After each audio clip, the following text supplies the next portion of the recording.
साथियों, हम इस में अपने देश में बहुत बड़ी बड़ी घटनाओं को देख रहे हैं और कुछ ऐसी घटनाओं को भी देख रहे हैं जिसके ऊपर विपक्ष का किस प्रकार से रवैया है, हमें यह ज़रूर कुछ सोचने पर मजबूर करता है।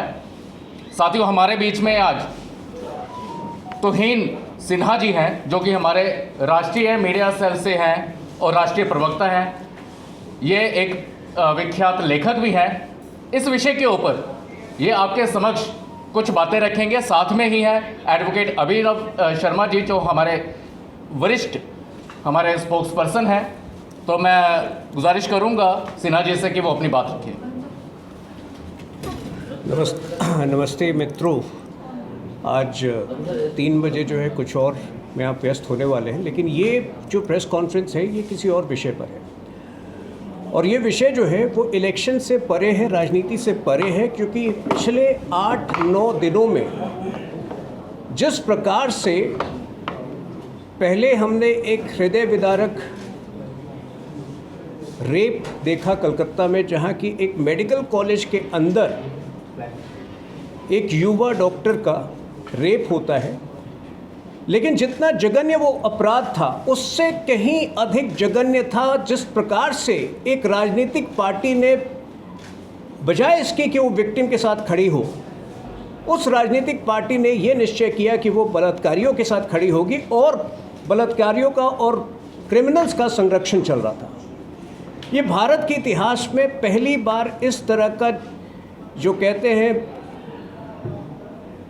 नग्न एक तरह से दृश्य देखा हमने कि जब एक महिला चीफ मिनिस्टर ने पूरी तरह से एविडेंस के डिस्ट्रक्शन में, एविडेंस को डिस्ट्रॉय करने में उनका हाथ था।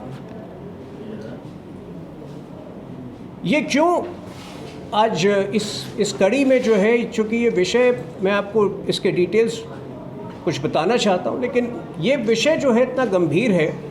आज पूरे देश में लगभग सभी राज्यों में भारतीय जनता पार्टी इस प्रकार का ये प्रेस कॉन्फ्रेंस कर रही है, क्योंकि हमने देखा है कि ये दूसरी बार, आज से 2.5 हफ्ते पहले, 2.5-3 हफ्ते पहले इसी प्रकार का एक हादसा जो हुआ अयोध्या में हुआ था, जहां एक मोहित खान ने एक 12 साल की बच्चे को निरंतर 2 महीने तक वो रेप करता रहा। मोहित खान जो है समाजवादी पार्टी का लोकल यूनिट का प्रेसिडेंट था, और जिस बेशर्मी के साथ अखिलेश यादव उसके पक्ष में खड़े हुए, और अब जिस प्रकार से ममता बनर्जी जो है वो रेपिस्ट के पक्ष में खड़ी हो रही है, मेरे ख्याल से ये इस प्रकार की विकृत मानसिकता हमारे देश में राजनीति में इससे पहले नहीं देखी गई है। मैं संक्षेप में आपको जो है ये प्रकरण बताऊं। आज से लगभग 8-9 दिन पहले पहली बार इस घटना के बारे में हमें जानकारी मिली।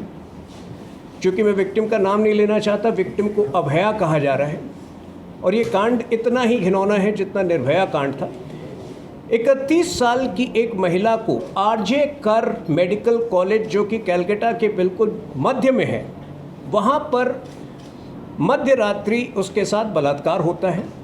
उसके बाद उसको मारा जाता है, और उसके बाद उसके घर वालों को फ़ोन आता है कि उसने सुसाइड की है। सबसे पहला सवाल यहाँ उत्पन्न होता है कि सुसाइड क्यों कहा गया, क्योंकि जो व्यक्ति वहाँ का डीन है संजय रॉय, जो अब जिसका तबादला हुआ है, जिसको भेजा अगले उसको ट्रांसफ़र किया गया है, संजय रॉय इस प्रकार की घटनाओं को अंजाम देने में माहिर रहा है। जामडुनी रेप केस हुआ था, अब इससे भी मतलब इतना ही भयंकर रेप केस हुआ था।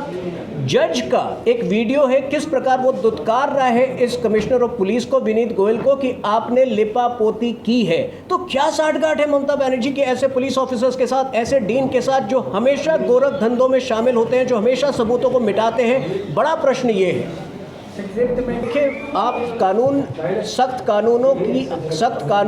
कानूनों का अभाव नहीं है इस देश में, लेकिन अगर इलेक्टेड चीफ मिनिस्टर, जो इलेक्टेड गृह मंत्री और इलेक्टेड हेल्थ मिनिस्टर भी है, अगर वही उन्हीं की देखरेख में सबूत मिटाए जाएंगे तो सबूत के अभाव पर कैसे जस्टिस मिलेगा। और ऐसी महिला और मैं आपको उदाहरण दूं, 2012 में भी एक रेप कांड हुआ था वहाँ पर पार्क स्ट्रीट में।